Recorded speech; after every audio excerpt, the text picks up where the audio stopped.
Or stand part, the Honourable Damien O'Connor. Thank you, Mr Chairman. And this is, I guess, the substantive part of the technical side of this bill. And the Minister to certify that market share thresholds are met. To go back to the basis of DERA and being set up, Mr Speaker, it was that Fonterra being the dominant player, there was a guarantee through the DERA regulations of supply to other independent processors at an estimated quantum of about 5% of the total milk flow of Fonterra. Now that, as the industry has grown, and there has been fairly steady growth, then there have been calls for more milk by independent processors, and that has been changed. And it's now up to 600 million litres available to independents. But the issue of at what point does Fonterra become less dominant, I guess. And there's a decision now that it should be at 80% of the total milk flow and through dairy farmers. And one of the issues dealt with here is how that should be calculated. And one of the, I guess, the very proud and prosperous and smart regions that stood out was the West Coast.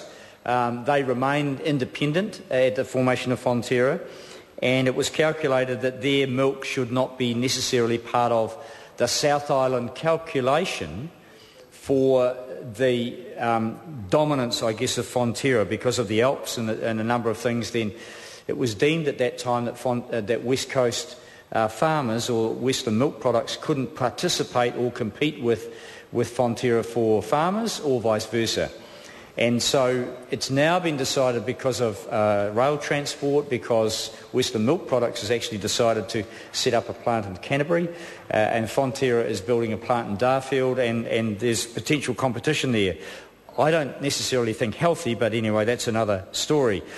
The issue is that thresholds have been changed so that if Fonterra reaches 80% of the total milk flow, including the West Coast milk in the South Island, then the Minister would be obliged to review the situation. He has announced that he's doing that anyway, so this is the particular technical point that is made effectively redundant by changing political considerations. Now, I think the Minister should have announced that prior to the tabling of this bill. Nonetheless, we've gone forward, we're doing that.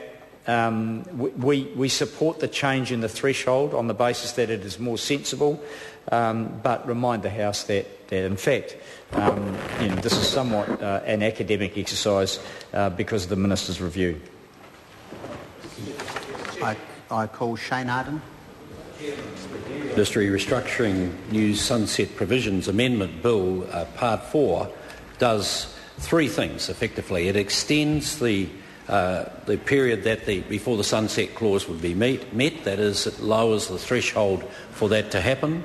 Under the original 2001 Act, that threshold was likely to have been met within about 12 months prior to the Minister starting to discuss this amendment, which was probably likely to come up either next season or the one after it in the South Island, and a year after that. So it extends that and lowers the threshold for that to be met to about 80% of New Zealand's total milk production going through Fonterra, as opposed to what it was before, which was a formula on litres and percentages rather than the 80% straight out.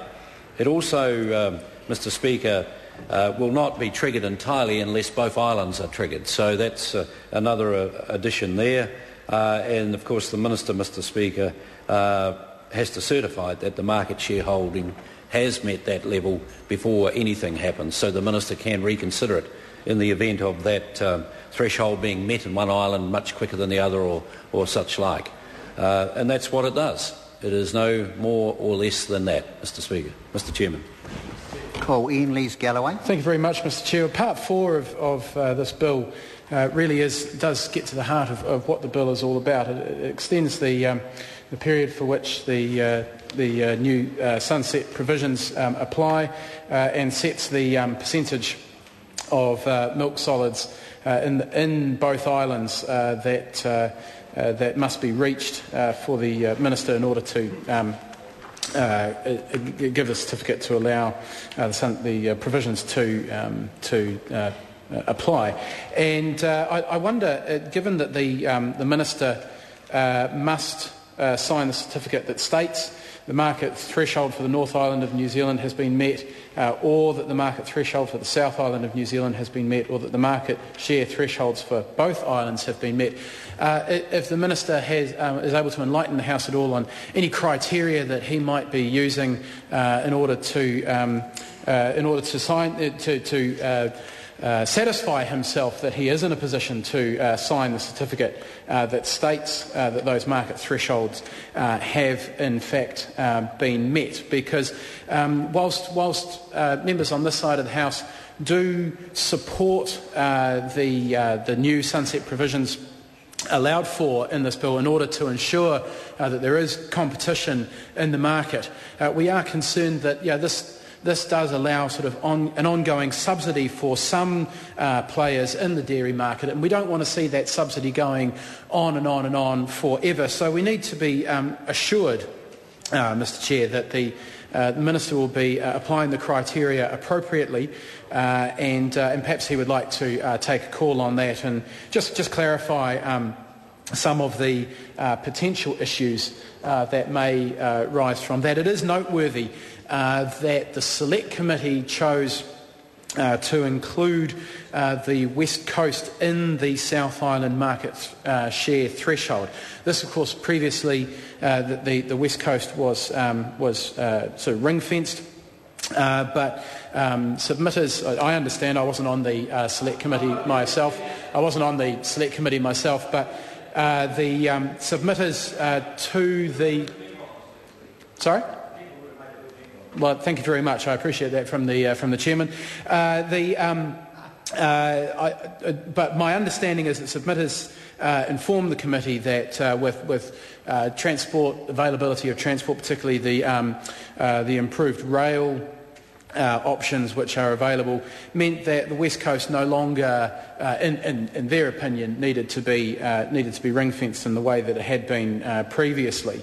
And in fact, a number of the Canterbury farmers regularly approach West Coast and independent producers offering to supply them. So that meant that the South Island could be taken as one. And that's I suppose a reflection of the fact that this is a bill which is reflecting changes that have happened over time, a new situation which has moved on a long way from the situation in 2001, when the original bill the original act that this bill is amending came into force. So it's great to see that changes like that were able to be made, and the bill would require the Minister to request a report on the state of competition in New Zealand when the market share thresholds are met in either the North or South Island. Again, it'd be useful, I think, to know what the content of that report would need to have for the Minister to trigger the provisions in this bill. And we recognise that having no deadline for the report to be completed could result in some uncertainty for the dairy industry whilst it awaits the reviews, recommendations and the Minister's response. So I think it would be great if the Minister could perhaps take a call on some of those issues, because there's one thing that we hear time and time again from the farming community, from the dairy industry, is that the more certainty that they can get from legislation, the better it is for their businesses, the better it is for their production, and easier it is for them to budget. In a lot of ways, they almost don't mind what we do in Parliament as long as they are absolutely clear about not only what the intention of a bill is, but actually how it will actually be applied. And given that the Minister has a lot of say in how this would be applied, it would be useful if the Minister could perhaps take a call. Call Colin.